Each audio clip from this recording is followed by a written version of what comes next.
AF14 Hindi अध्याय 131 महान शत्रु। लियोनेल ने सचमुच यह आवाज सुनी ही नहीं थी। दरअसल उसकी आंखें अभी भी खाली थीं। बस कभी कभार उसकी जिम्हाई से ही उसे ऐसा लग रहा था कि वह जाग रहा है। फिर भी ऐसा लग रहा था मानो बाहरी दुनिया का उससे कोई लेना देना ही नहीं है। भीड़ से बू की बारिश हुई। जाहिर था कि वे बेवजह गुस्से में थे। जब उनका गुस्सा तूफान की तरह भड़क उठा तभी लियोनेल चौंक कर उठा और उलझन में इधर उधर देखने लगा।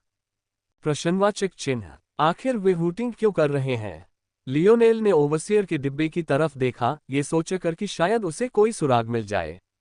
लेकिन उसने देखा कि एक औरत गुस्से से उसकी तरफ देख रही थी, जबकि उसके बगल में खड़े दो आदमी बेबस से थे। इससे उसकी उलझन और बढ़ गई।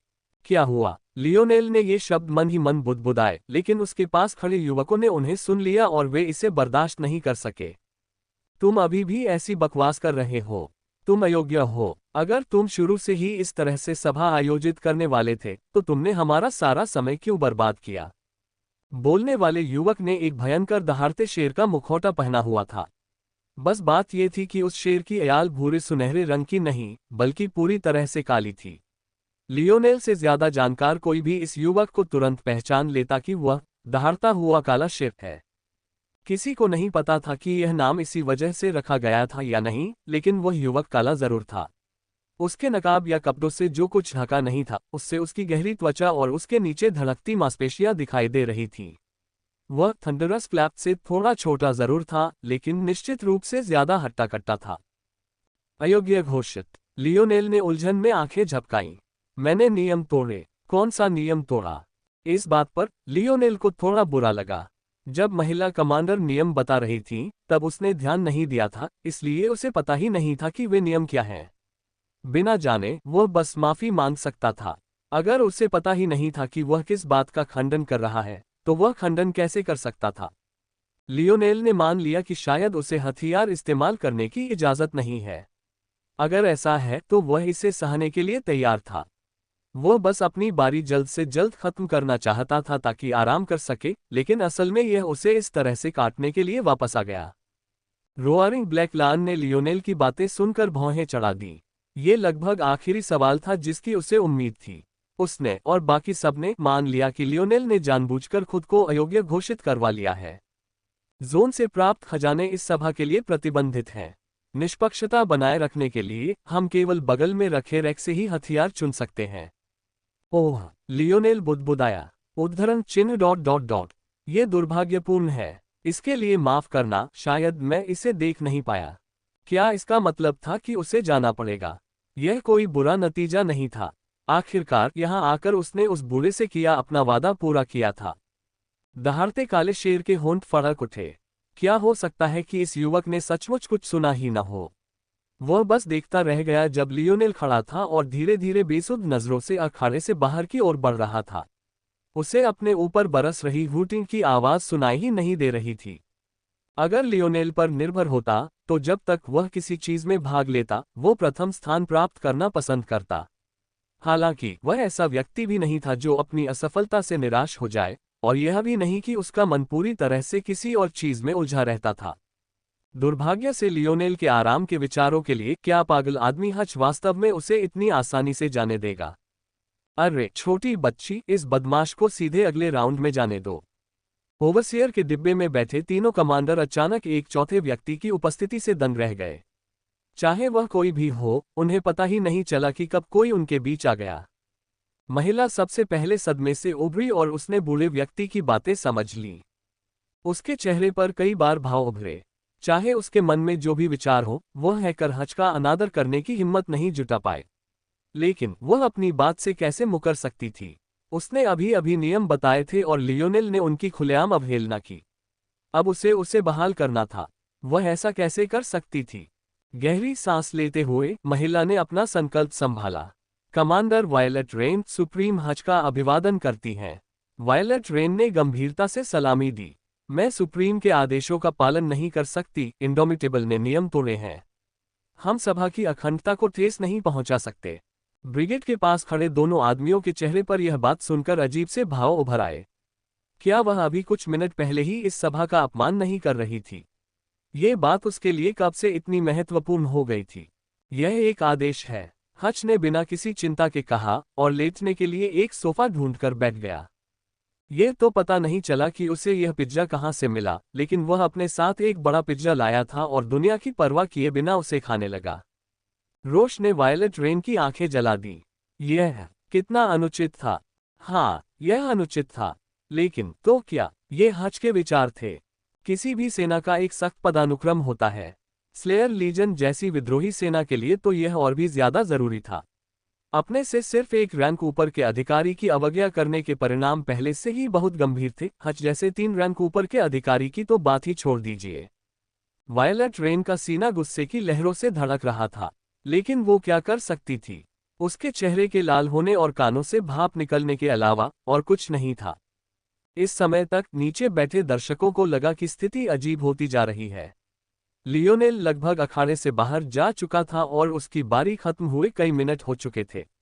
ऐसा क्यों था कि ओवरसियर के बॉक्स में यह नहीं बताया गया था कि होनहार युवाओं में से अगला कौन है। उस समय अखाड़े में जोर से गला साफ करने की आवाज सुनाई दे रही थी। सच तो ये था कि हालांकि यह आवाज वैसी ही थी, कोई इसे मरती हुई बिल्ली की आवाज समझ सकता था। कौन जानता था कि यह आवाज निकालने वाला व्यक्ति किस आंतरिक संघर्ष से गुजर रहा था। उद्धरण चिन्ह ... पिछला फैसला रद्द कर दिया गया है। दांत पीसते हुए एक महिला की आवाज आए। उद्धरण चिन्ह ... इंडोमिटेबल सीधे अगले राउंड में जाएगा। एक पल की खामोशी के बाद अखाड़ा गूंज उठा। आक्रोश और गुस्से की निगाहें एक खास युवक और ओवरसियर के बक्से पर टिक गईं। ये बकवास है, सिर्फ इसलिए कि वह सुप्रीम का अधीनस्थ है। नियम अब मायने नहीं रखते। इस समय सबसे ऊंची आवाजें मंच के पास खड़े युवाओं की थीं। उनकी दहाड़ें ओवरसियर के बॉक्स की ओर एक प्रचंड तूफान की तरह पुकार रही थीं। अगर लियोनेल से पहले से ही नफरत थी, तो ये कहा जा सकता है कि अब शायद केवल असेंशन साम्राज्य का सम्राट ही उन सबके लिए सबसे बड़ा दुश्मन था। और फिर भी ये बहुत करीब था। लियोनेल अपनी बेसुध अवस्था में चलता रहा। उसने कमांडर वायलेट रेन की बातें सचमुच सुनी ही नहीं थीं। वह अपनी ही दुनिया में खोया हुआ था। दरअसल अगर उसे अचानक यह एहसास न हुआ होता कि कोई उसके सामने खड़ा है, तो वह अखाड़े से बाहर निकल ही जाता। हम प्रश्नवाचक चिन्ह। लियोनेल ने भौहें सिकोड़ी और ऊपर देखा। ये कहना सही होगा कि लियोनेल काफी लंबा था। दरअसल अपने अकादमी के दिनों से लेकर अब तक उसकी लंबाई लगभग 1 इंच और बढ़ गई थी। अब उसकी लंबाई 6-4 इंच थी। इसलिए इस तथ्य के बावजूद कि उसके सामने खड़ा युवक काफी दबंग था, लियोनेल ऊपर देखने पर अपनी झुकी हुई पीठ के बावजूद और भी लंबा लग रहा था। ये देखकर युवक ने अपनी आंखें सिकोड़ ली, लेकिन उसकी गति जरा भी कम नहीं हुई। जब भीड़ ने इस युवक को लियोनेल से भिड़ते देखा तो उनकी आंखें जोश से भर गईं। युवक के मुखौटे पर छाए बादलों ने उसकी पहचान साफ कर दी।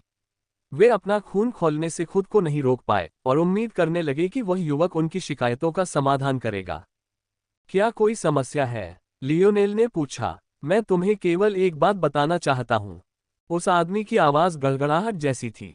ऐसा नहीं लग रहा था कि वह जोर से बोलने की कोशिश कर रहा है, लेकिन उसकी आवाज से स्वाभाविक रूप से ऐसा लग रहा था मानो वह नेतृत्व करने के लिए बिल्कुल उपयुक्त आदमी हो। लियोनेल का पहला विचार यही था कि इस युवक में एडमिरल मिलन जैसी आवाज से जुड़ी कोई क्षमता है। हालांकि लियोनेल की इंद्रियां पहले से कहीं ज्यादा तेज थीं। वह किसी व्यक्ति की क्षमता का थोड़ा बहुत अंदाजा भी लगा सकता था, बशर्ते वे उसका इस्तेमाल करें, हालांकि शब्दकोश जितनी गहराई से नहीं। फिर भी यह एक अच्छी बात थी। आखिरकार वह हमेशा शब्दकोश से जोर से बात तो नहीं कर सकता था और दूसरों को उसके अस्तित्व के बारे में बताना शायद अच्छी बात न हो। इसका मतलब यह था कि लियोनेल को लगा कि इस युवक की क्षमता इतनी सरल नहीं है। एक बात, लियोनेल ने असमंजस में पूछा। मुझे उम्मीद है कि तुम दूसरे राउंड के लिए भी अयोग्य घोषित हो जाओगे, वरना अगर हम उस स्टेज पर मिले तो मैं तुम्हें स्ट्रेचर पर ही ले जाऊंगा। लियोनेल दंग रह गया। जिंदगी में ये पहली बार था जब उसे ऐसी स्थिति का सामना करना पड़ा था। आखिरकार वह एक नियम कानून वाले समाज में रहता था। हो सकता है कि जब कॉनराड ने जेम्स को खिड़की से बाहर फेंककर मारने की कोशिश की हो, तभी लियोनेल को ऐसी बात का स्पष्ट सा एहसास हुआ हो। लेकिन यह निश्चित रूप से पहली बार था जब किसी ने उससे इतनी बेबाकी से ऐसा कुछ कहा था। वह एक पल के लिए भी अवाक कैसे रह जाता।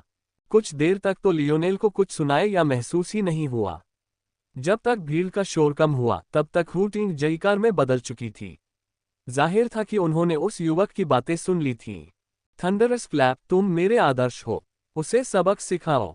लियोनेल हकीकत में वापस आया और उसे एहसास हुआ कि ये कोई सपना नहीं था। क्या अब धरती ऐसी ही हो गई है? लोग खुलेआम किसी को धमका सकते हैं और इसके लिए भीड़ की तालियां भी बटोर सकते हैं। उस पल लियोनेल के भीतर कुछ बदल गया। यह कोई बड़ी बात नहीं थी। दरअसल वह इसे सिर्फ एक शब्द में कह सकता था, स्वीकृति।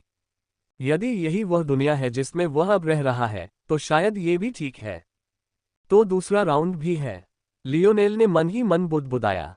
शायद मैं सिर्फ पहले राउंड के लिए ही अयोग्य घोषित हुआ हूं। अगर तुम डरे हुए हो तो भाग जाओ। उसे देखो, थंडरस क्लैप द्वारा उसे उसकी जगह पर बिठाने के बाद भी उसने हिलने की हिम्मत नहीं की। शायद वह सीधे अखाड़े से निकल जाएगा। लियोनेल मन ही मन बुदबुदाया। लेकिन अब तक थंडरस क्लैप जयकारों की गड़गड़ाहट के बीच वहां से जा चुका था। भीड़ ने लियोनेल के इस ठहराव को शायद डर का संकेत समझा होगा, लेकिन सच तो ये था कि लियोनेल अपनी दुनिया में लौट चुका था। क्या मजाक था? वो कौन था? पिछली कई पीढ़ियों में वो क्वार्टरबैक का सबसे बड़ा दावेदार था।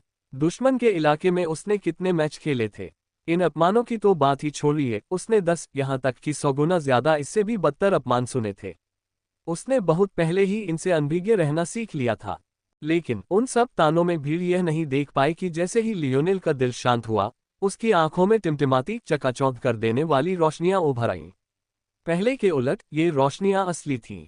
यह इस हद तक था कि अगर कोई अब लियोनेल की नजरों से मिलता तो शायद एक पल के लिए अंधा भी हो जाता। थंडरस क्लैप के शब्दों ने उसके भीतर कुछ जगा दिया था। लियोनेल मुड़ा और अपनी सीट पर वापस चला गया। उसे जरा भी अंदाजा नहीं था कि उसके लिए नियम तोड़े गए हैं। उसके मन में, वह पहले राउंड में तो फेल हो गया था, लेकिन दूसरे राउंड में उसे मौका मिला। ऐसे में वह बैठकर अपनी बारी का इंतजार करेगा। उसे जरा भी अंदाजा नहीं था कि वह उस कायस से, जो थंडरस क्लैप का जवाब नहीं दे सकता था, उस बेशर्म युवक में बदल गया है जिसने सभी होनहार युवाओं का मुंह तोड़ जवाब दिया है। उद्धरण चिन्ह ... अगला जोरदार ताली। कमांडर वायलेट रेन की आवाज अब कहीं ज्यादा सहज लग रही थी। ज्यादातर लोगों को साफ पता था कि थंडरस क्लैप ने उस पर अपना कुछ गुस्सा निकाला था, और आने वाले दौर में अगर ये अदम्य समझदार नहीं रही, तो उसे एक जबरदस्त तमाशा देखने को मिल सकता है। उसने हज की तरफ आधे संतुष्ट भाव से देखा, लेकिन किसे पता था कि वह बूढ़ा आदमी उसकी बात पर ध्यान भी नहीं देगा। दरअसल वह अभी भी दुनिया की परवाह किए बिना अपना पिज्जा चट कर रहा था। तभी थंडरस क्लैप खड़ा हुआ और मंच की ओर चल पड़ा। जमीन खुल गई और 5 और इनवैलिड सामने आ गए। वह घोड़े की मुद्रा में बैठ गया, उसकी मुट्ठियां उसके शरीर के दोनों ओर भिंची हुई थीं। थंडरस क्लैप अपनी छड़ी का उपयोग नहीं कर रहा है। स्पष्टतः वह अपनी बात कह रहे हैं। कुछ बेशर्म लोग केवल भाई भतीजावाद से प्राप्त आकर्षक हथियारों से ही धोखा देना जानते हैं। हाँ, उसे दिखाओ कि कौन सचमुच अदम्य है। अपने हथियार के बिना भी तुम उससे बेहतर हो। freewebnovel.com। थंडरस क्लैप की आंखें उसके होठों की तरह एक धीमी चीख के रूप में चमक उठीं। जैसे ही वह आगे बढ़ा, उसके पैरों के नीचे का मंच हिल गया और टूट गया, और पलक झपकते ही वह पहले इनवैलिड के सामने आ गया। Bang bang bang. उसका शरीर मानो तूफान के केंद्र में था। प्रचंड कंपन और कर्कश धमाके उसकी हर गतिविधि का पीछा करते हुए, तबाही का मंजर छोड़ते हुए प्रतीत हो रहे थे। वो एक झटके में विकलांगों के समूह से गुजर गया। एक पल के लिए तो ऐसा लगा जैसे कुछ हुआ ही न हो, यहां तक कि जब थंडरस क्लैप ने अपने कपड़ों की सिलवटें साफ की और सब कुछ शांत हो गया। लेकिन अगले ही पल टकराना, 5 विकलांग जल उठे। ऐसा लग रहा था मानो किसी ने उनके शरीर में बम लगा दिया हो और उन्हें अंदर से बाहर की ओर फटने दिया हो। वे प्रकाश के कण बन गए, दबाव में हवा में उछलकर धीरे धीरे थंडरस क्लैप की ओर वापस लौट आए। इस दृश्य को देखकर ही ऐसा लग रहा था मानो वह कोई लाडला बच्चा हो, जो आसमान की किरणों का आनंद ले रहा हो। माहौल चरम पर पहुंच गया। थंडरस क्लैप के प्रदर्शन से अखाड़े में इतनी हलचल मच गई कि जमीन हिलने लगी। भीड़ तालियों की गड़गड़ाहट से गूंज उठी। इस मौके पर ज्यादातर होनहार युवा, जो आमतौर पर इस समय युद्ध के लिए तत्पर होते, गर्व महसूस कर रहे थे। ये तो बस इंसानी फितरत थी। जब कोई दुश्मन साझा करता है तो पहले के छोटे मोटे झगड़ों को नजरअंदाज किया जा सकता है। हालांकि जनता के आक्रोश का विषय इन बातों पर बिल्कुल ध्यान नहीं दे रहा था। वह जमीन पर पालथी मारकर बैठ गया, अपनी जांघ पर टेक लगाए और एक हाथ से थोड़ी से सिर ऊपर उठाए। वह जमीन को घूरता रहा। प्रश्नवाचक चिन्ह। एक बाहरी व्यक्ति की नजर से वह बिल्कुल निस्तेज लग रहा था, लेकिन उसकी आंखों में जो मूर्त प्रकाश चमक रहा था वह और भी प्रचंड होता जा रहा था, मानो वह धीरे धीरे कुछ नया समझ रहा हो। लियोनेल पर एक बार फिर कई निगाहें गईं, लेकिन सिर झुकाए कोई भी इस अजीबोगरीब घटना को नहीं देख पाया। जहां तक थंडरस क्लैप की बात है, लियोनेल से ये शब्द कहने के बाद उसने उसकी तरफ एक नजर भी डालने की जहमत नहीं उठाई। पहला दौर जारी रहा, कई युवा एक के बाद एक ऊपर चढ़ते गए।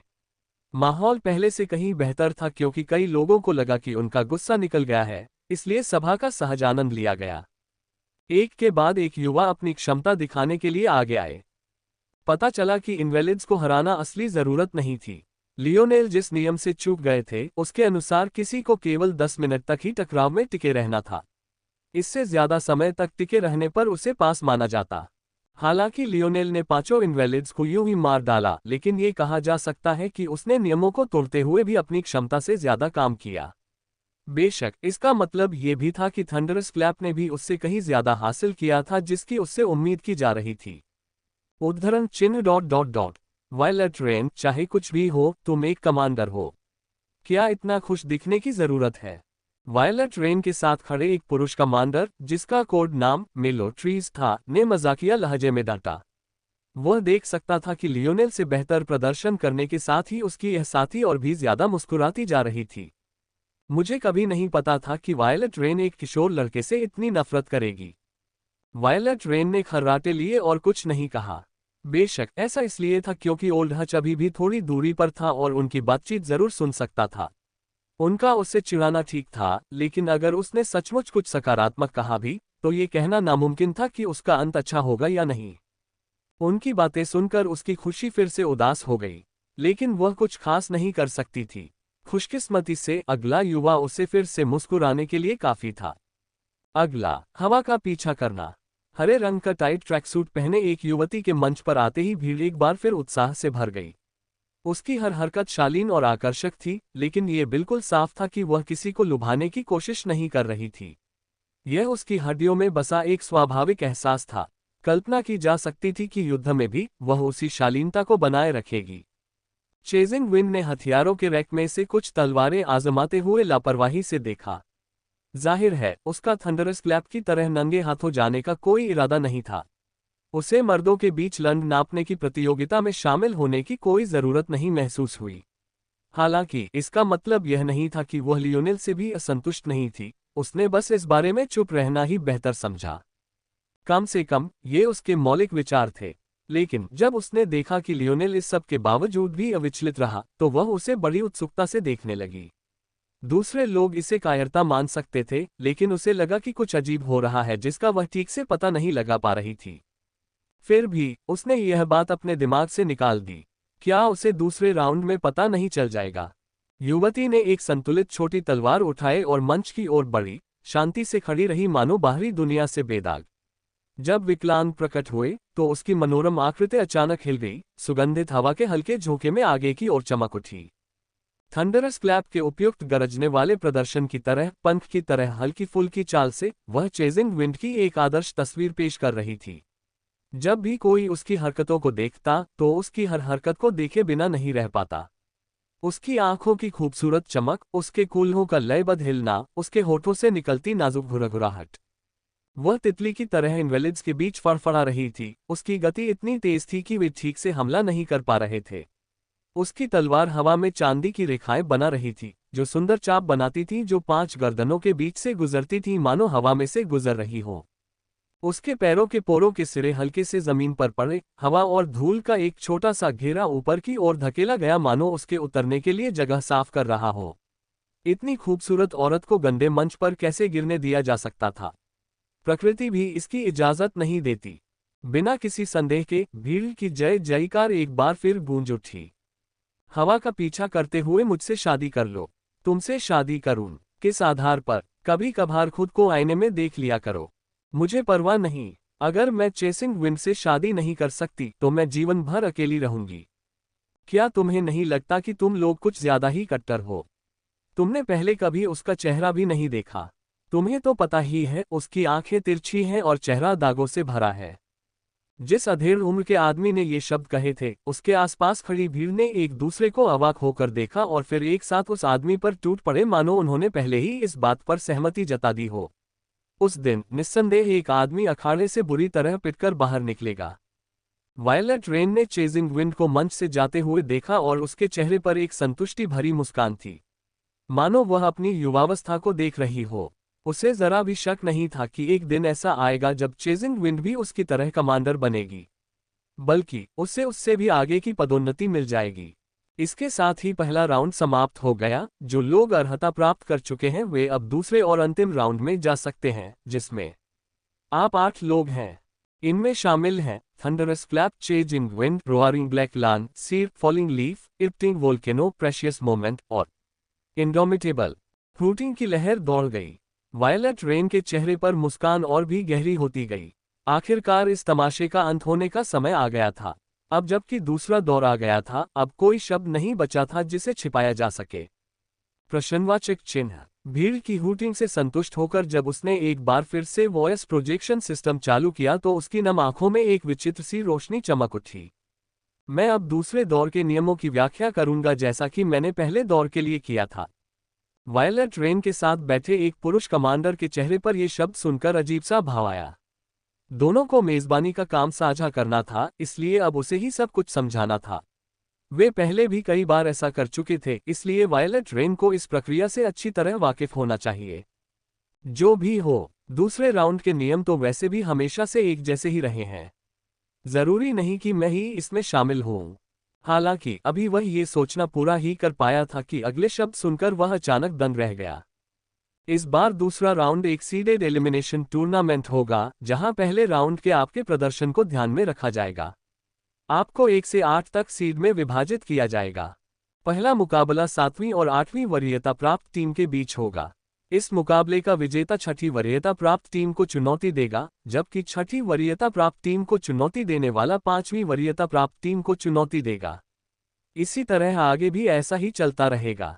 अंत में जो भी वरीयता प्राप्त खिलाड़ी बचेगा उसे पहले दौर के सर्वश्रेष्ठ प्रदर्शनकर्ता को चुनौती देने की अनुमति दी जाएगी। कुछ देर स्तब्ध रहने के बाद दोनों पुरुष कमांडर एक दूसरे की ओर देखकर कड़वी मुस्कान के साथ मुस्कुराए। अगर उन्हें पीट पीट कर मार भी दिया जाए तो भी उन्हें यकीन नहीं होगा कि यह किसी खास व्यक्ति को निशाना नहीं बना रहा था। लेकिन चूंकि वायलेट रेन ने कुछ भी बहुत अपमानजनक नहीं किया था, इसलिए वे कुछ कह नहीं सकते थे। और ऐसा भी नहीं था कि वे उससे पहले ही बताए गए नियमों से मुकरवा सके, है ना? लियोनेल को दोबारा स्वीकार करने के बाद आज एक बार उनकी बेइज्जती हो चुकी थी।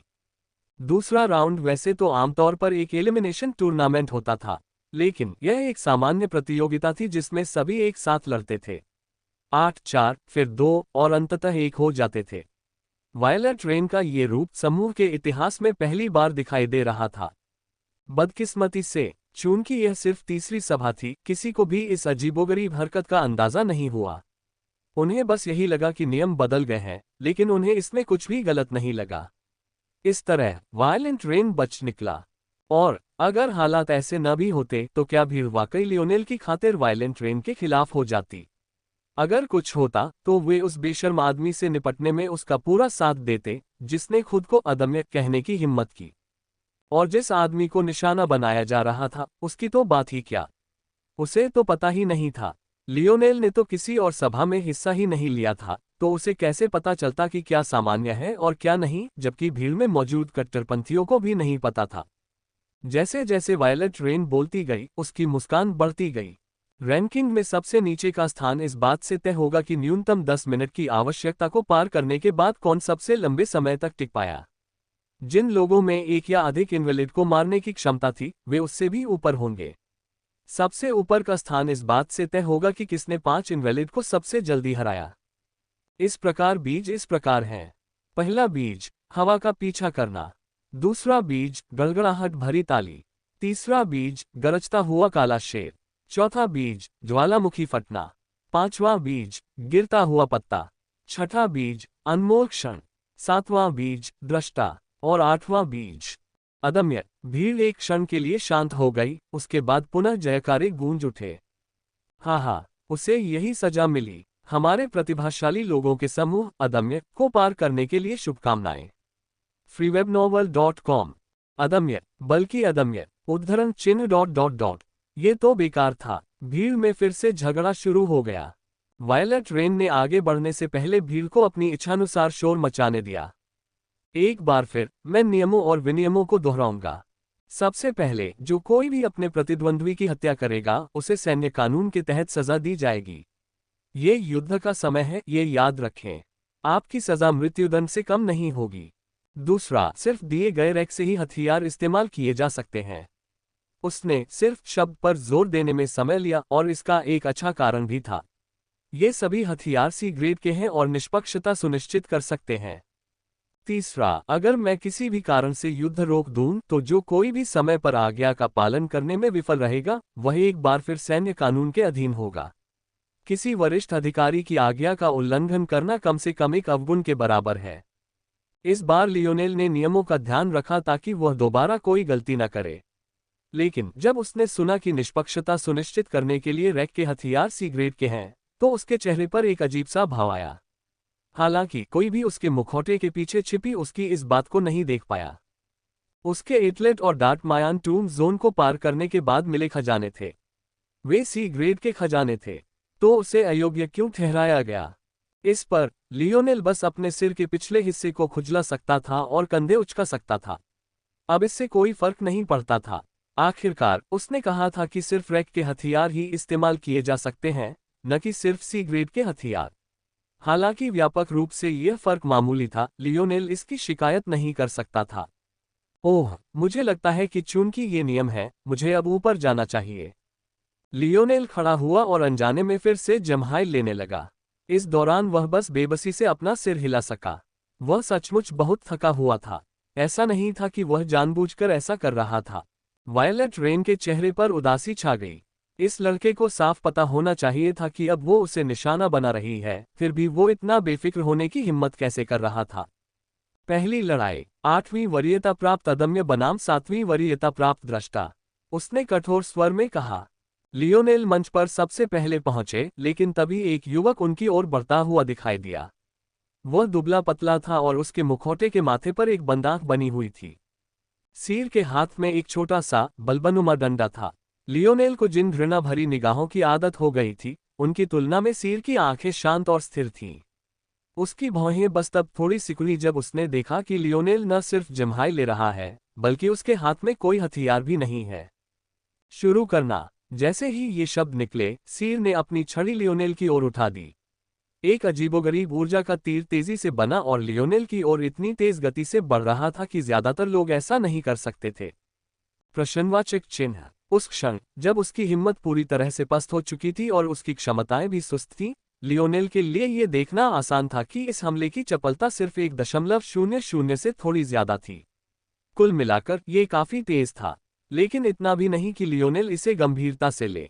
मुझे लगता है कि मैं उसे अखाड़े के किनारे से धक्का दे दूंगा, लियोनेल ने सोचा। चूंकि उसने इस बार ध्यान दिया था, इसलिए वह अच्छी तरह जानता था कि जीत के 3 तरीके हैं। वह अपने प्रतिद्वंद्वी को नॉकआउट करके उसे लड़ने में असमर्थ बना सकता था, उसे हार मानने पर मजबूर कर सकता था, या उसे अखाड़े की सीमा से बाहर धकेल सकता था। दोनों में से कोई भी ठीक था। लियोनेल की कोई खास पसंद नहीं थी।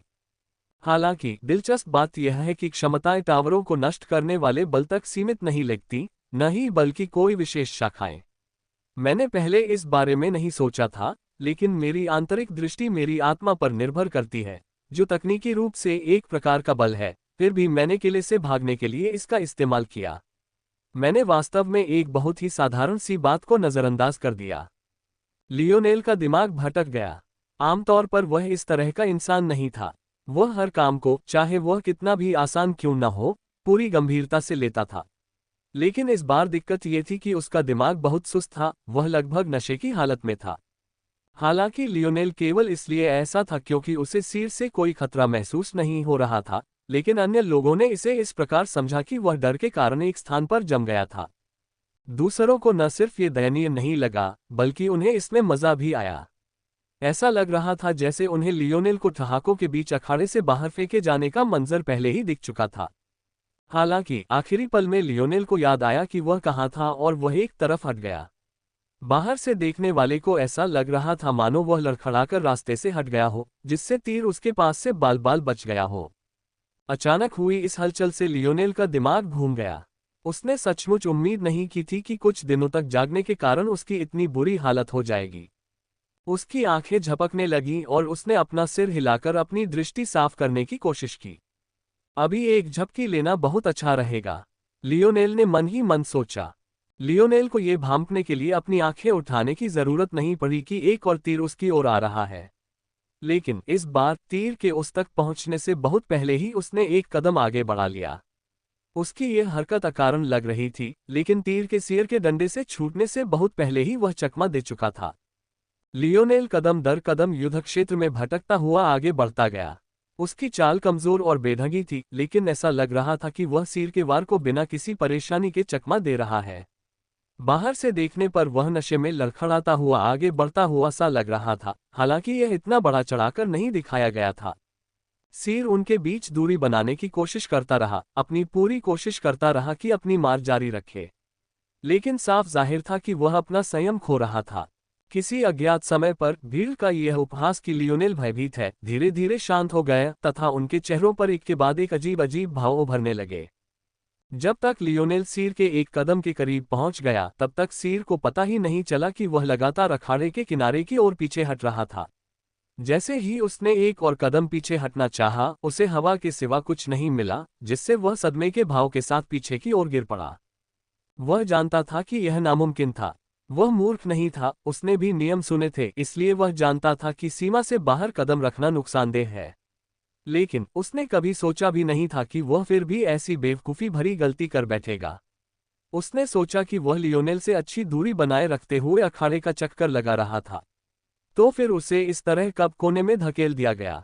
जब सिर ने ऊपर देखा तो उसने पाया कि लियोनेल वास्तव में फिर से जम्हाई ले रहा था, जिससे मुखौटे के पीछे उसका चेहरा शर्म, शर्मिंदगी और क्रोध से लाल हो गया। लियोनेल ने आंखें सिकोड़ ली और सिर हिलाया मानो अपनी थकान दूर भगाने की कोशिश कर रहा हो। उसने सिर की शांत आंखों में आए बदलाव पर ध्यान ही नहीं दिया था। जब तक उसकी नज़र फिर से साफ हुई, उसने देखा कि एक युवती सिर को उठाने में मदद कर रही थी और उसे भयंकर निगाहों से घूर रही थी। हालांकि लियोनेल उसका चेहरा नहीं देख पा रहा था, उसे पूरा यकीन था कि उसका गुस्सैल रूप बहुत मनमोहक था। उसकी आंखें ही उसे यह बताने के लिए काफी थीं। एक प्रतिभागी के रूप में उसने निश्चित रूप से एक मुखौटा पहना था। उसके मुखौटे पर बना डिजाइन दूसरों की तुलना में काफी जटिल था। उसके माथे के बीचों बीच एक बीज का चित्र बना था और वहीं से उसके गोल चेहरे के चारों ओर विकास का एक चक्र बना हुआ था। अंततः एक फूल खिल गया और चक्र समाप्त होने से पहले एक और बीज खिल गया। लियोनेल ने उसे दूसरे राउंड के 8 सीड्स में देखा था और छद्म नामों से अंदाजा लगाया कि वह फॉलिंग लीफ या प्रेशियस मोमेंट हो सकती है। ज्यादा संभावना यही थी कि वह दूसरा नाम हो, क्योंकि वहां कोई और भी था जिसका मुखौटा पहले वाले नाम से ज्यादा मेल खाता था। उस क्षण जो भीड़ शांत हो गई थी, वह अचानक एक बार फिर भड़क उठी। हूटिंग का शोर बहरा कर देने वाला था। उसे अयोग्य घोषित करो, उसे यहां से निकालो। freewebnovel.com। ऐसा कमीना हमारे होनहार युवाओं के बीच कब आ गया। बस इतना ही कहा जा सकता है कि इस बार विद्रोही सचमुच भड़क गए थे। लियोनेल का अपने प्रतिद्वंद्वी को हराना एक बात थी, लेकिन सिर के हारने के बाद मंच से नीचे देखना और यहां तक कि जम्हाई लेना भी उसकी हद से ज्यादा था। आप किसी आदमी को हरा तो सकते थे, लेकिन उसे अपमानित करना एक कदम आगे बढ़ना था। उन्हें कैसे पता चला कि लियोनेल सिर्फ इसलिए जम्हाई ले रहा था क्योंकि वह सचमुच थका हुआ था। जहां तक सिर को नीचे देखने की बात है, तो उसका भी यही कारण था। वह बेवजह हरकतें करके अपनी ऊर्जा बर्बाद नहीं करना चाहता था, इसलिए वह अगला मुकाबला शुरू होने तक वहीं खड़ा रहा। आखिरकार वह फिर से लड़ेगा ही। दुर्भाग्य से भीड़ के लिए अब लियोनेल ने उनकी प्रतिक्रियाओं पर कान बंद कर लिए थे। अब वह उन्हें सुन भी नहीं पा रहा था। उसकी दुनिया में सन्नाटा छा गया था। इंडोमिटेबल जीतता है। अगला मैच इंडोमिटेबल बनाम प्रेशियस मोमेंट। उसी समय वह युवा लड़की जिसने सिर को खड़े होने में मदद की थी, गुस्से से मंच पर आ गई। उसका छोटा सा शरीर गुस्से से उबल रहा था। लियोनेल अखाड़े के किनारे से धीरे धीरे आगे बढ़ा। उसके पैर मुश्किल से जमीन से उठे थे और वह उसकी ओर मुड़ा। लियोनेल को सचमुच ये सोचने की जरा भी समझ नहीं आ रहा था। उसकी आधी बंद आंखें उस छोटी सी बच्ची को गौर से देख रही थीं। सच तो यह है कि आयना के अलावा किसी औरत के प्रति उसकी कोई खास प्रतिक्रिया नहीं होती थी। ये भी कहा जा सकता है कि आयना के प्रति उसका व्यक्तित्व इसी वजह से विकृत था। आमतौर पर वह ज्यादातर चीजों से अलग थलग रहता था, भले ही उसके चेहरे पर एक प्यारी सी मुस्कान होती थी। प्रश्नवाचक चिन्ह। अपने सामने इस दुबली पतली लड़की को देखकर शायद दूसरों के मन में भी उसके साथ नरमी बरतने के विचार आए होंगे, लेकिन लियोनेल ने ऐसा जरा भी नहीं सोचा। बल्कि अपने पिछले प्रतिद्वंदी की तरह वह सोच रहा था कि इस महिला को कैसे आसानी से और जल्दी से हरा दिया जाए। जाओ अनमोल क्षण, उसे सबक सिखाओ। इस कमीने को दिखाओ कि एक सच्चा होनहार युवा कैसा दिखता है। वायलट रेन ओवरसियर के बॉक्स से ये सब देख रही थी। उसके चेहरे पर एक उदास भाव था। उसे लगा कि लियोनेल और सीर के बीच लड़ाई में जरूर कुछ गड़बड़ है। हालांकि जब उसने लियोनेल को जम्हाई लेते देखा तो लड़ाई का विश्लेषण करने के उसके सारे विचार उड़ गए। इस पर उसके साथ खड़े पुरुष कमांडर भी भौहें चढ़ाए बिना नहीं रह सके। उन्हें भी लगा कि लियोनेल ने हद कर दी है। ओल्ड हच ये दृश्य देखकर जोर से हंसा। चूंकि लियोनेल पूरे समय उसके घर में ही था, इसलिए उसे पता था कि लियोनेल लगातार जम्हाई क्यों ले रहा था। लियोनेल की रिकॉर्डिंग उसे इसलिए मिल पाई थी क्योंकि उसका घर कैमरों और कई सुरक्षा उपकरणों से घिरा हुआ था, इसलिए उसे पता था कि लियोनेल पूरे 5 दिनों तक बिना हिले डुले एक ही जगह पर खड़ा रहा था। उसे कहना ही पड़ा, वह लड़के की लगन की दाद देता है। भले ही उसे यकीन था कि उसका कोई फल नहीं निकलेगा, लेकिन वह इन लोगों को ये बात समझाने का इरादा नहीं रखता था। वह क्या कहता? वह एक बूढ़ा आदमी था जिसे दुनिया को जलते हुए देखना पसंद था। बुढ़ापे में इस लड़के के अलावा और कौन उसका मनोरंजन करने वाला था? तूफान से पहले धरती शांत हो चुकी थी। बूढ़े हज को अब और ज्यादा दिलचस्प होने का इंतजार नहीं करना था, तो क्यों न अपना मनोरंजन खुद ही शुरू कर दिया जाए। शुरू करना। जिस क्षण वायलेट रेन की अप्रसन्न आवाज ने एक बार फिर अखाड़े को भर दिया, प्रीशियस मोमेंट हिल गई। उसका छोटा शरीर पूरी ताकत से लियोनेल की ओर बढ़ गया। वह मुझसे नंगे हाथों लड़ना चाहती है। क्या यह उसकी क्षमता से जुड़ा है? लियोनेल ने थोड़ा भौहें चढ़ाईं। आयना के साथ हुए सदमे के बाद अब वह किसी इंसान की ताकत का अंदाजा उसके आकार से लगाने की हिम्मत नहीं कर पा रहा था। समस्या ये थी कि वह साफ देख सकता था कि प्रेशियस मोमेंट की ताकत उसकी आधी भी नहीं थी। फिर भी वह उस पर इस तरह टूट पड़ी थी। इस बिंदु पर लियोनेल को थोड़ा अफसोस हुआ कि उसने पिछली लड़ाइयों पर ध्यान नहीं दिया था, अन्यथा वह इस तरह का अनुमान नहीं लगा रहा होता। हालांकि आखिरकार उसने इन चिंताओं को अपने दिमाग से निकाल दिया। यह कोई बड़ी बात नहीं थी क्योंकि छोटी बच्ची तो पहले से ही उसके सामने थी। लियोनेल ने प्रीशियस मोमेंट के कंधे में आए ऐंठन को भांप लिया और उसके मुक्का मारने से पहले ही उसके प्रहार की दिशा का अनुमान लगा लिया। मैं अखाड़े के किनारे से ज्यादा दूर नहीं हूं, मैं संभवतः उसकी गति का उपयोग उसके विरुद्ध करके उसे धक्का दे सकता हूं। हालांकि लियोनेल ने कभी सोचा भी नहीं होगा कि प्रीशियस मोमेंट का पहला मुक्का असल में एक छलावा था। जैसे ही वह अपनी दिशा से हटा, उसका हाथ बीच रास्ते में ही रुक गया और उसके शरीर से सट गया। तभी एक और मुक्का उसकी ओर बढ़ा। प्रीशियस मोमेंट की आंखों में एक तेज चमक दिखाई दे रही थी। लियोनेल के नुकसान का नज़ारा उसे इस पल लगभग पक्का लग रहा था। freewebnovel.com। उसने एक खास वजह से प्रेशियस मोमेंट नाम चुना। उसकी क्षमता को भी संवेदी प्रकार का माना जा सकता है, जो लियोनेल की तरह ही विकसित हुई थी। वह घटनाओं के कारण और प्रभाव को पढ़कर यह अनुमान लगा सकती थी कि आगे क्या होगा। बेशक उसकी क्षमता का दायरा बेहद सीमित था, लेकिन इस तरह की आमने सामने की लड़ाई में वह बिल्कुल सटीक थी। उसने पहले ही अंदाजा लगा लिया था कि आगे क्या होगा। उसे अंदाजा हो गया था कि लियोनेल उसके हमले की दिशा भांप सकता है। फिर वह उसे घेरकर मंच से नीचे धकेलने की कोशिश करेगा। ये जानते हुए उसने एक छलपूर्ण मुक्का मारा, फिर तुरंत दूसरा मुक्का मारा, जिसका निशाना ठीक वहीं था जहां लियोनेल चकमा दे रहा था। उसके इस तरह असंतुलित होने से उसकी जीत लगभग तय थी।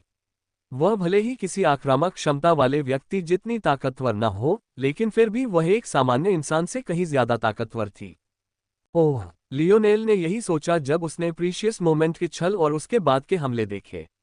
आखिरकार उसका युद्ध अनुभव अभी भी थोड़ा कमजोर था। वह अभी तक असली हमले और छल में आसानी से अंतर नहीं कर पा रहा था। वह ज्यादातर अपनी तेजी से प्रतिक्रिया करने की क्षमता पर ही भरोसा कर पा रहा था। इतना कहने के बाद भी प्रेशियस मोमेंट अभी भी उसे कुछ ज्यादा ही कम आंक रही थी। उसकी क्षमता तभी काम करती थी जब उसका दुश्मन एक निश्चित शारीरिक सीमा के भीतर होता था। अगर वे इससे आगे होते, तो अगर वह प्रतिक्रिया देने में असमर्थ होती तो वह कितनी भी भविष्यवाणी कर सकती थी, इससे कोई फर्क नहीं पड़ता था। लियोनेल का चकमा देने वाला शरीर अचानक एक कदम तेज हो गया और प्रीशियस मोमेंट की दूसरी मुट्ठी के रास्ते से हट गया। एक तेज गति से उसने उसकी पीठ को लपेट लिया, एक पैर बाहर निकाला और उसे प्लेटफॉर्म से नीचे गिरा दिया। यहां तक कि जब वह अखाड़े से नीचे गिरी तो प्रीशियस मोमेंट स्तब्ध रह गई। वह आखिरी नहीं होने वाली थी। भीड़ में मौजूद लोगों, खासकर वायलेट रेन के लगातार बढ़ते बदसूरत हाव भावों के बीच लियोनेल लगातार जीत हासिल करता हुआ लड़खड़ाता हुआ दिखाई दे रहा था और गिरते हुए पत्ते और फटते हुए ज्वालामुखी को एक के बाद एक तेजी से नीचे गिरा रहा था। और जब रोआरिंग ब्लैक लान उनके सामने मंच पर आया, तब भी उनकी जम्हाई बंद नहीं हुई थी। बूढ़े हज की हंसी और भी बेकाबू होती जा रही थी, मानो उसे डर था कि कहीं दूसरे लोग उसकी बात न सुन लें और अपना गुस्सा न भूल जाएं। वायलेट रेन ने अपने दांत पीसते हुए लाल निगाहों से अखाड़े की ओर देखा। ठीक है, ठीक है, उसने गहरी सांस लेते हुए मन ही मन सोचा। रोआरिंग ब्लैक लान उन 3 में से एक है जिसने 5 इनवेलिड्स को हराया, हालांकि थंडरस क्लैप और चेजिंग विंड से धीमा। इंडोमिटेबल को हराना कोई समस्या नहीं होनी चाहिए। उसके पेट में एक डूबती हुई सी भावना ने जकड़ लिया। अगर उसके अपने नियम बदलने से लियोनेल को इन 7 प्रतिभाशाली लोगों को आगे बढ़ने की अनुमति मिल जाती, तो ये बहुत ही ज्यादा गुस्सा दिलाने वाला होता। आप सचमुच सबको नाराज करने में माहिर हैं। ये वो पहले शब्द थे जो दहाड़ते काले शेर ने बोले। वह अपनी चौड़ी छाती पर दोनों बाहें रखकर सीधा खड़ा था। प्रश्नवाचक चिन्ह। लियोनेल कड़वाहट से मुस्कुराया। अगर मैं कहूं कि यह जानबूझकर नहीं किया गया था, तो क्या तुम मेरी बात पर यकीन करोगे? रोआरिंग ब्लैक लान ने उसे ऊपर से नीचे तक ऐसे देखा मानो ये तय करने की कोशिश कर रहा हो कि लियोनेल सच कह रहा है या नहीं। जब उसने पहले लियोनेल से बात की थी तो उसे ऐसा नहीं लगा था कि वह घमंडी है। दरअसल उस समय उसे आधी उम्मीद थी कि लियोनेल उसकी बातों पर व्यंग्य करेगा और उसे चुप रहने को कहेगा। उसे इसी नतीजे की उम्मीद थी ताकि उसे सबक सिखाने का कोई बहाना मिल जाए, लेकिन बात वैसी नहीं हुई। उसके बाद उसे लगा कि लियोनेल उसे एक अजीब सा एहसास दे रहा है। यह एक अजीब सी गंभीरता थी जो दूसरों को उसकी ओर ध्यान आकर्षित करने के लिए मजबूर करती थी, और यह खिंचाव थंडरस क्लैप से भी ज्यादा था, जो प्रॉमिसिंग यूथ का एक जाना माना नेता था। हालांकि ये भावना लियोनेल को मिल रही नफरत के बिल्कुल उलट थी। क्या एक ऐसा नेता जो करिश्मे में थंडरस क्लैप को भी पीछे छोड़ सकता है, इतनी नफरत का पात्र होगा? किसी और ने शायद इस विचार को अपने मन में आते ही अपने दिमाग से निकाल दिया होता। लेकिन दहाड़ता काला शेर एक ऐसा इंसान था जो अपनी सहज बुद्धि पर बहुत ज्यादा भरोसा करता था। अपनी क्षमता जागृत होने के बाद यह और भी ज्यादा जरूरी हो गया।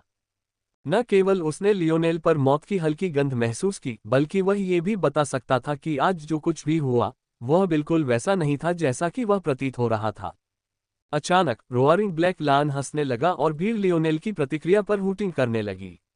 वे कैसे मान सकते थे कि यह सब एक संयोग था? चूंकि वे अपना गुस्सा हज पर नहीं उतार सकते थे, लियोनेल के अलावा उनके गुस्से का सामना और कौन कर सकता था? लियोनेल को एक के बाद एक युद्ध जीतते देख उन्हें घुटन महसूस हो रही थी।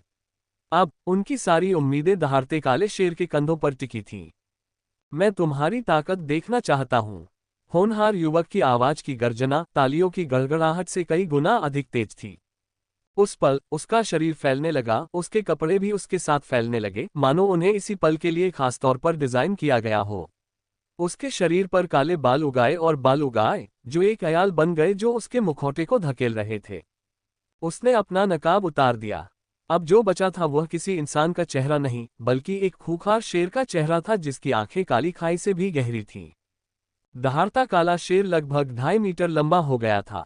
वह अब भी 2 पैरों पर खड़ा था और एक तरह का मानव जैसा जानवर लग रहा था, लेकिन उसके अंगों की ताकत किसी भी बड़े जानवर को शर्मिंदा कर देती थी। ये रहा दहाड़ते काले शेर का रूपांतरण। भीड़ उत्साह से उबल रही थी। दहाड़ते काले शेर ने पहले दौर में अपनी क्षमता का इस्तेमाल नहीं किया था, इसलिए आज पहली बार उन्होंने उसे देखा था। वे उत्साहित कैसे न होते? कहा जाता था कि इस अवस्था में वह 2 गुना शक्तिशाली था। ऐसा दृश्य देखकर लियोनेल की आंखें थोड़ी सिकुड़ गईं। दहाड़ता हुआ काला शेर शक्ति 2.71, गति 2.12, चपलता 1.97, समन्वय 1.92, सहनशक्ति 2.83, प्रतिक्रियाएं 2.73, आत्मा 0.03, बल। जब दहाड़ते काले शेर ने अपने पंजे लहराए तो भीड़ में पुनः उत्साह लौट आया। उसने अपना सिर आसमान की ओर उठाया और पूरी ताकत से उछला। रुआरारार, अखाड़ा हिल गया। उस क्षण शोरगुल ने भीड़ को भी दबा दिया। यह कोई साधारण दहाड़ नहीं थी। लियोनेल की भौहें गहरी हो गईं। उस दहाड़ को सुनकर उसे लगा जैसे उसके खून और मांसपेशियों में अकड़न आ गई हो। दरअसल इससे उसका मनोबल गिर गया और उसकी ताकत कमजोर हो गई। ये सब अचानक समझ में आ गया। दहाड़ते काले शेर में शायद एक ऐसी क्षमता थी जिसमें विकास की अपार संभावना थी। एक सामान्य शक्तिवर्धक क्षमता उसे शीर्ष होनहार युवाओं में स्थान नहीं दिला पाती, भले ही उसके परिवर्तन से शक्ति में इतनी वृद्धि हुई हो। लियोनेल पुनः शांत हो गया। एक कदम बगल में रखकर वह शांतिपूर्वक अखाड़े के किनारे तक चला गया। हाँ, क्या वह नौकरी छोड़ने वाला है? भीड़ में सिर्फ एक ही व्यक्ति ऐसा नहीं था जो इस बात पर यकीन करता हो। यहां तक कि वायलेट रेन का उदास चेहरा भी थोड़ा हल्का हो गया और उसने राहत की सांस ली। लेकिन बदकिस्मती से यह एहसास ज्यादा देर तक नहीं रहा। लियोनेल हथियार रैक के पास गया और एक सादी काली छड़ निकालने से पहले उसे एक पल के लिए गौर से देखा। ऐसा नहीं था कि वह भाला नहीं लेना चाहता था, लेकिन अगर वह भाला ले लेता और उसकी उंगली की अंगूठी उसे स्वीकार नहीं करती, तो वह चूर चूर हो जाती। इसलिए छड़ का इस्तेमाल करना ही उसके लिए एकमात्र विकल्प था। इसके अलावा उसे दहाड़ते काले शेर की अच्छी छवि थी। कम से कम वह यहाँ मौजूद बाकी लोगों की तुलना में देखने में ज्यादा आकर्षक था। ऐसे में उसका उसे नुकसान पहुंचाने का कोई इरादा नहीं था। छड़ी, क्या ये थंडरस क्लैप का पसंदीदा हथियार नहीं है? इंडोमिटेबल भी छड़ का इस्तेमाल करता है। लियोनेल ने एक बार फिर सुस्ती से जम्हाई ली और उस जानवर का सामना करने के लिए वापस चला गया जो अब उससे आधा मीटर लंबा था। वह दहाड़ते काले शेर से 10 मीटर की दूरी पर रुक गया। उसकी आंखें थकी हुई थीं, लेकिन शांत थीं। एक क्षण के लिए मैदान में सन्नाटा छा गया। शुरू करना। दहाड़ता हुआ काला शेर तुरंत ही टूट पड़ा, एक क्षण के लिए भी नहीं रुका। उसके पंजों से हवा में धारियां बन गईं। अगर मारने पर पाबंदी न होती तो वे पूरी तरह फैल जाते। हालांकि नियमों की खातिर उसने अपनी हथेली से हमला किया। फिर भी ऐसा होने पर भी उसके चांदी जैसे पंजे अखाड़े की रोशनी में चमक रहे थे, जो उसके क्रूर रूप को किसी चमकदार और सुंदर चीज से अलग दिखा रहे थे। लियोनेल बिल्कुल भी नहीं हिला। उसकी छाती जितनी बड़ी हथेली उसके थके हुए शरीर की ओर झुकी। एक पल के लिए तो ऐसा लगा कि अब लड़ाई में कोई रोमांच नहीं रहेगा। यहां तक कि दहाड़ते काले शेर का विशाल शरीर उसे पूरी तरह से अपने घेरे में ले लेगा। जब ऐसा लग रहा था कि लियोनेल को उड़ा दिया जाएगा, तो वह अचानक हिल गया। कोई नहीं बता पा रहा था कि क्या हुआ। एक पल में लियोनेल अपनी जगह पर खड़ा था। अगले ही पल एक तेज रोशनी ने उसे सिर से पांव तक ढक लिया। वह मानो अपनी जगह से गायब हो गया और जब तक भीड़ उसे फिर से देख पाती, उसकी छड़ी का बट दहाड़ते काले शेर की चौड़ी छाती पर आ लगा। टकराना। लियोनेल की स्वेट पैंट का ढीला कपड़ा उसकी अपनी गति के दबाव में बेतहाशा फड़फड़ाया। जैसे ही दहाड़ता हुआ काला शेर उड़ गया, लगभग एक धारीदार उल्कापिंड की तरह उसने हवा में एक काला चाप छोड़ा, अखाड़े के बाहर गिरकर और दयनीय हालत में जमीन पर फिसलता हुआ।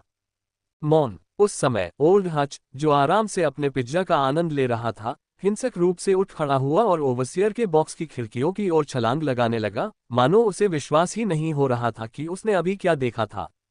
लियोनेल ने शांति से वह मुखौटा उठाया जो रोआरिंग ब्लैक लान ने एक तरफ फेंक दिया था, और उसे उस युवक की ओर फेंक दिया जो गिर गया था, ठीक उसी समय जब उसकी क्षमता समाप्त हो गई थी। मुखौटे ने हवा में एक निशान छोड़ा जो युवक के चेहरे को ढकने के लिए पर्याप्त था। हालांकि लियोनेल को अब इसकी कोई परवाह नहीं थी। उसका सिर पहले ही उस तरफ मुड़ चुका था जहां थंडरस क्लैप बैठा था। जल्दी करो, बस यही दो शब्द थे जो उसने बोले। उसकी थकान मानो गायब हो गई। उसके शरीर पर नाचती टिमटिमाती रोशनियां हर गुजरते पल के साथ और तेज होती जा रही थीं। मौन। नहीं, ये पूरी तरह सही नहीं था। अब शांत अखाड़े में सचमुच एक आवाज बाकी थी। पहली नजर में ये कुछ रुक रुक कर चल रही सांसों जैसी थी।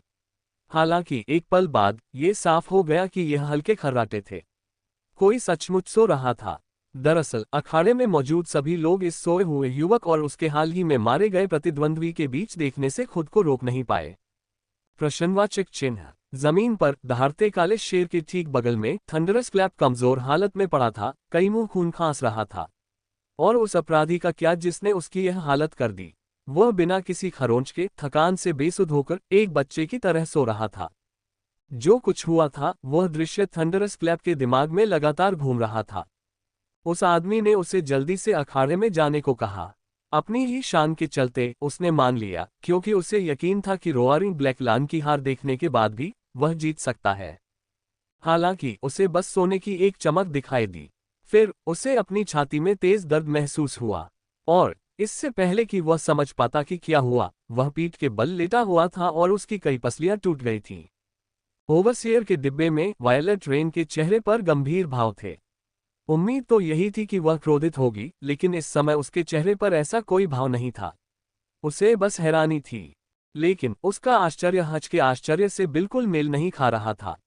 ऐसा इसलिए था क्योंकि जहां एक ओर सभी इस बात से हैरान थे कि लियोनेल ने रोआरिंग ब्लैक लान और थंडरस क्लैप दोनों को एक ही झटके में हरा दिया, वहीं दूसरी ओर वह उस चमकदार ऊर्जा के कारण हैरान था जो उससे निकल रही थी।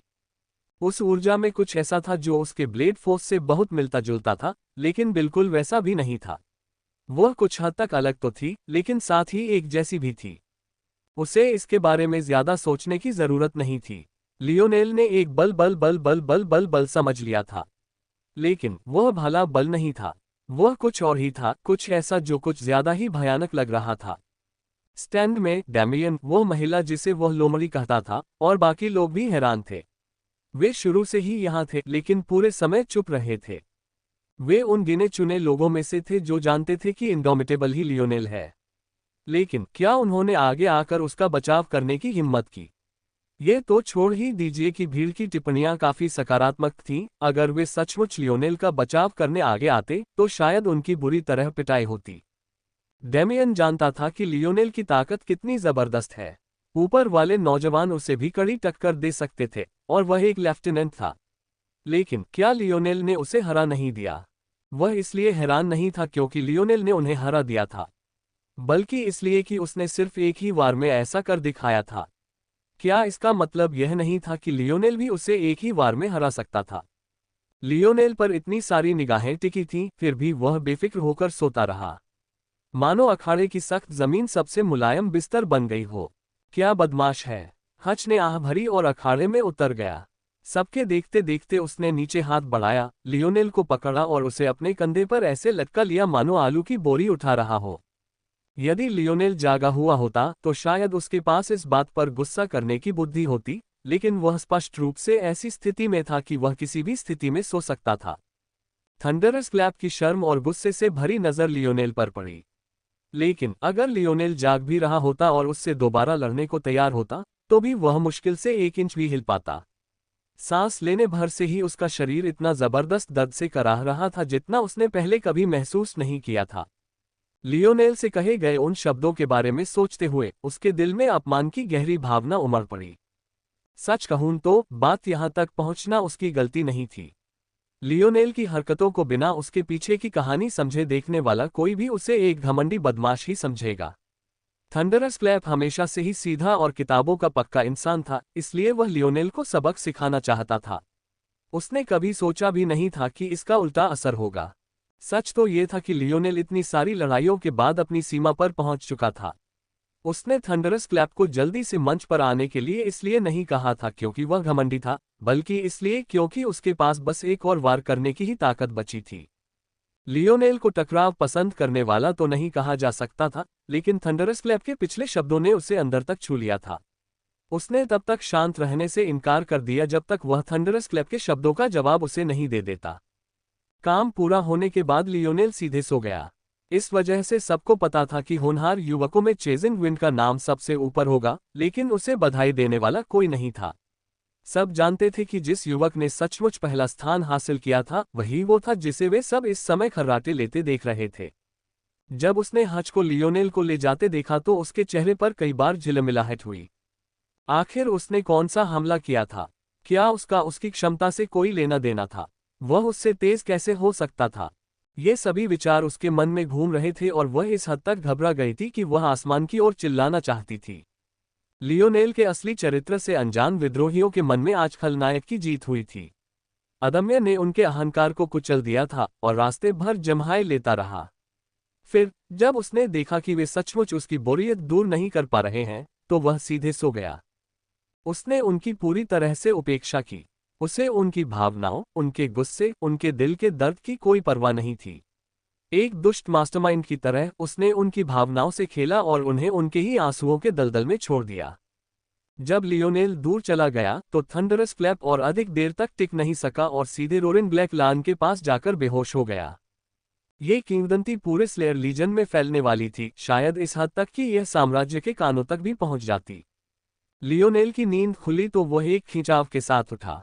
उसे इतना अच्छा लगा कि वह कई पलों तक उसी मुद्रा में रहा, उस संतुष्टिदायक एहसास को पीछे छोड़ने को तैयार नहीं था। वह मुस्कुराते हुए उठ बैठा। इस पल वह अजीब तरह से खुश था। उसके दिल पर जो बोझ था वह मानो उतर गया हो। और आखिरकार थोड़ी नींद मिलने के बाद वह तरोताज़ा महसूस कर रहा था और उसका मनोबल कुछ दिन पहले से भी ज्यादा मजबूत था।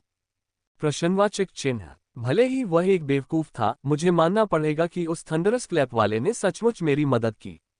अगर वह न होता तो कौन जानता था कि मुझे इस बात का एहसास होने में कितना समय लग जाता। तुम जाग रहे हो। लियोनेल अचानक आए आवाज से इतना चौंक गया कि बिस्तर से उछल पड़ा। उसे ध्यान ही नहीं आया कि दरवाजा अभी अभी खुला था और एक बहुत ही जाना पहचाना और बहुत ही परेशान करने वाला बूढ़ा आदमी अंदर आया था।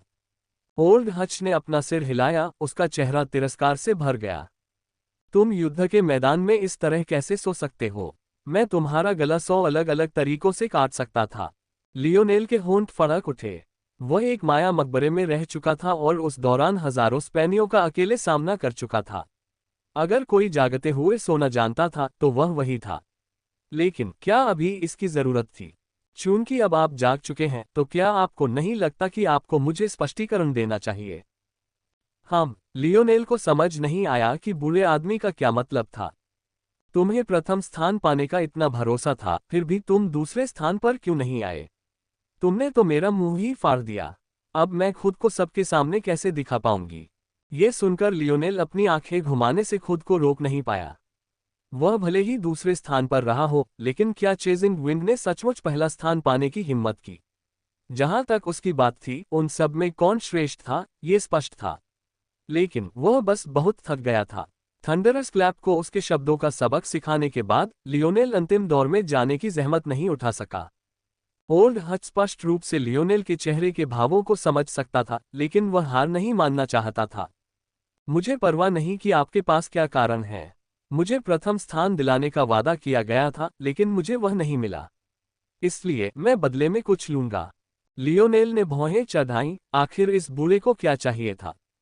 वह प्रकाश जिसका उपयोग तुमने उस बदमाश थंडरस क्लैप और दूसरे बदमाश रोआरिंग ब्लैक लान को हराने के लिए किया था, वह क्या था? ओह, लियोनेल अब समझ गया कि क्या हो रहा है। ये बूढ़ा आदमी बस बिना अपनी बेइज्जती किए उससे ये सवाल पूछना चाहता था। इसलिए उसने ऐसा दिखाया जैसे लियोनेल को उसे जवाब देना ही था। लियोनेल बस इतना ही कह सका कि ओल्ड हच वाकई बहुत बेशर्म है। अंत में लियोनेल ने कंधे उचका दिए। मैं अपने वंश कारक का अध्ययन कर रहा था और अचानक एक और कारक मेरे सामने आया। मुझे इससे एक गहरा जुड़ाव महसूस हुआ, इसलिए मैंने उसे बाहर निकाला। इसका परिणाम संभवतः कुछ तत्व आधारित बल सशक्तिकरण विचलन होना चाहिए। लियोनेल ने सहजता से समझाया, लेकिन उसके शब्दों ने ही ओल्ड हच के दिल में हलचल पैदा कर दी। अगर मेरा ध्यान भंग न हुआ होता तो मैं स्पीयर फोर्स को पहले ही समझ चुका होता। लियोनेल बुदबुदाया। सच तो ये था कि वह स्पीयर फोर्स को समझ रहा था, लेकिन इस वंश तत्व ने उसे ज्यादा आकर्षित किया क्योंकि यह निश्चित रूप से उसके पिता द्वारा बताए गए मेटल सिनर्जी वंश तत्व जैसा नहीं था। इसका मतलब शायद यह था कि उसके खून में एक तीसरा वंश तत्व भी था। ये केवल यही कहा जा सकता है कि लियोनेल के आत्मज्ञान और सभा के बीच पर्याप्त समय नहीं था, अन्यथा वह और भी अधिक राक्षसी हो जाता। अपनी प्रतिभा और वंश तत्वों का तार्किक रूप से निष्कर्ष निकालने के मार्ग पर स्वयं को स्थापित करने के बाद उनके लिए एक नया द्वार खुल गया था। इस रास्ते की बुरी खबर यह थी कि वह अपनी वंशावली की तुलना में धीमी गति से आगे बढ़ेगा। सैद्धांतिक रूप से ऐसा ही है। सहज बुद्धि और प्रतिभा पर भरोसा करना आमतौर पर ज्यादा तेज होता है। जिंदगी का यही तो तरीका था।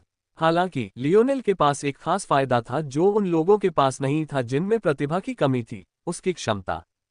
लियोनेल की विश्लेषणात्मक क्षमता ज्यादातर लोगों से कहीं ज्यादा थी। नतीजतन उनकी प्रगति प्रतिभा और अंतर्ज्ञान पर निर्भर रहने की तुलना में कहीं ज्यादा तेज थी। इसका अर्थ न केवल ये था कि लियोनेल अपने वंश कारक को बलपूर्वक जागृत कर सकता था, जब तक कि उसे उनके बारे में थोड़ी सी भी जानकारी हो, इसका अर्थ ये भी था कि अब वह वंश कारक के तथाकथित जागृति चरण से भी प्रतिबंधित नहीं था।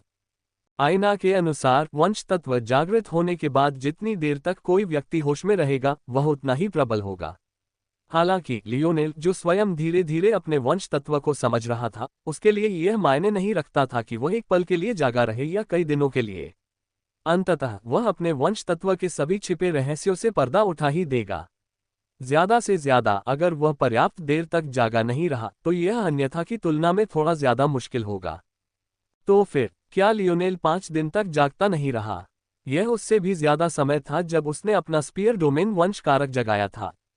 इस तरह जब तक उसकी क्षमता का विकास जारी रहा, उसके मार्ग की बुराई अनिवार्य रूप से मिट गई। इसके साथ ही अच्छाई लगभग अंतहीन थी। थंडरस क्लैप का शुक्रिया अदा करने के अलावा लियोनेल को हज का भी शुक्रिया अदा करना था, वरना कौन जाने वह कभी इस रास्ते पर ठोकर खा ही पाता या नहीं। तो क्या वह प्रकाश वास्तव में बल सुदृढ़ीकरण विचलन था? थोड़ी देर बाद ओल्ड हच ने आखिरकार जवाब दिया। लियोनेल की यह बात सुनकर कि वह स्पीयर फोर्स को अब तक समझ चुका था, उसका मन किया कि उस बदमाश को एक तमाचा जड़ दे, लेकिन वह खुद को रोक लिया क्योंकि वह और जानना चाहता था। freewebnovel.com। हाँ, लियोनेल ने धीरे से कहा। उद्धरण चिन्ह ... मुझे अभी भी इसके बारे में बहुत कम जानकारी है। मैंने बस इतना ही जाना है कि यह मेरी गति को काफी बढ़ा सकता है। मुझे अभी इस पर और अध्ययन करना है। लियोनेल ने कई बातें छोड़ दी। उदाहरण के लिए उसे यकीन था कि अगर यह वंश गुण उसके पिता से नहीं तो उसकी मां से ही होगा। इसके अलावा उसने न सिर्फ यह उजागर किया था कि वंश गुण से सीखा गया बल, लेकिन लियोनेल अभी भी हच को अपनी सारी बातें बताने के मूड में नहीं था, भले ही वह उस बूढ़े व्यक्ति का आभारी था। लियोनेल और ओल्ड हच को भी यह नहीं पता था कि लियोनेल ने जो समझा था वह लाइट एलिमेंटल फोर्स था।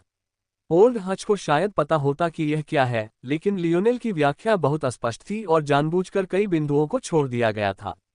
अगर दूसरों को पता चलता कि लियोनेल ने ऐसी बात समझ ली है तो उन्हें बहुत बड़ा झटका लगता। बल। हालांकि ये कहने के बावजूद इससे होने वाले आश्चर्य का असली कारण ये था कि यह बहुत दुर्लभ था। कई दुनियाओं में ऐसी चीज को समझने वाले शायद 2 या 3 ही लोग होंगे, और इससे जुड़े वंशगत कारकों वाले परिवार तो और भी दुर्लभ थे। इसमें कोई आश्चर्य की बात नहीं थी कि लियोनेल ने सहज रूप से स्पीयर फोर्स को समझने की बजाय उसे अपना लिया। स्पीयर फोर्स की तुलना में लाइट एलिमेंटल फोर्स असंभव स्तर तक परे था। इसीलिए तुम यहां आए हो, ओल्ड हच। सच तो यह है कि लियोनेल को इस बूढ़े आदमी से ज्यादा इस बात में दिलचस्पी थी कि वह उसे अकेला छोड़ दे। वह न सिर्फ स्पीयर फोर्स को समझना चाहता था, बल्कि उसे और भी बहुत कुछ करना था। उसे उम्मीद थी कि डेमियन अब तक नहीं गया होगा, वरना उसे पता ही नहीं था कि वह रॉयल ब्लू प्रोविंस वापस कैसे पहुंचेगा। प्रश्नवाचक चिन्ह। बिल्कुल नहीं, ओल्ड हच ने एक पल बाद कहा। इस साल पहली बार एक शिकार कार्यक्रम आयोजित करने की योजना बनाई गई थी। ये तुम नन्हे मुन्नों के लिए एक बेहतरीन प्रशिक्षण मैदान है। दिलचस्पी नहीं है? लियोनेल ने बिना किसी हिचकिचाहट के जवाब दिया। क्या मजाक है? उसने यहाँ पहले ही कितना समय बर्बाद कर दिया है। पृथ्वी पर बिताया गया उसका हर दिन टेरन में बीता एक और दिन था। दरअसल जहां तक उसे पता था, समय दुनियाओं में भी फैला हुआ है, ठीक वैसे ही जैसे जोन में होता है। जब तक वह वहां नहीं गया उसे पता ही नहीं चला। उसे समझ नहीं आ रहा था कि हच उसे इन निरर्थक गतिविधियों में क्यों शामिल करवा रहा था, लेकिन सच कहूं तो उसे इसमें कोई दिलचस्पी नहीं थी। लाइट एलिमेंटल फोर्स को समझने से पहले भी उसकी उम्र का कोई भी उसे हरा नहीं सकता था। लेकिन अब ये बात और भी ज्यादा बढ़ गई थी। उसे इसमें कोई दम नजर नहीं आ रहा था। इस बिंदु पर लियोनेल को समझ आ गया कि उसका लाभ बहुत ज्यादा था। उसके पिता शायद किसी उच्चतर आयाम की दुनिया से थे, इसलिए उनके शरीर में इस तरह के तृतीय श्रेणी आयाम में पैदा हुए लोगों की तुलना में ज्यादा प्रतिभा थी। इसमें कोई मदद नहीं की जा सकती थी।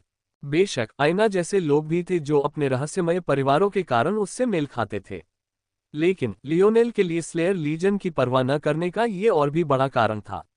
उनके दक्षिणी लुकआउट के चौथे दर्जे के युवक को उसके एक ही वार में हरा देने का मतलब था कि स्लेयर लीजन के पास शायद ऐसे कोई परिवार नहीं थे और नतीजतन उनका भविष्य उज्ज्वल नहीं था।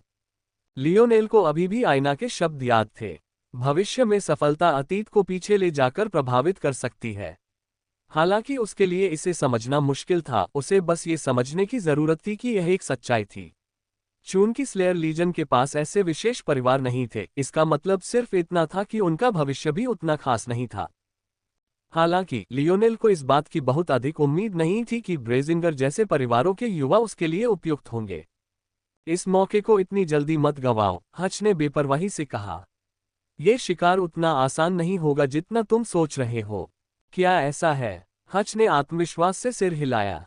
लेकिन यह देखकर कि लियोनेल अभी भी संशय में था, उसने उसे थोड़ा समझाने का फैसला किया। अब उसे साफ पता था कि लियोनेल पृथ्वी का भविष्य का स्तंभ होगा, इसलिए उसे कुछ ऐसी बातों की जानकारी होनी चाहिए जो दूसरों को नहीं थी। चूंकि आप बल सुदृढ़ीकरण विचलन के बारे में जानते हैं, तो आप शायद पहले से ही जानते होंगे कि कई लोग इस कायापलट के वास्तविक रूप में अवतरित होने से पहले ही इसके बारे में जानते थे। इन शब्दों पर लियोनेल के चेहरे पर उदासी छा गई।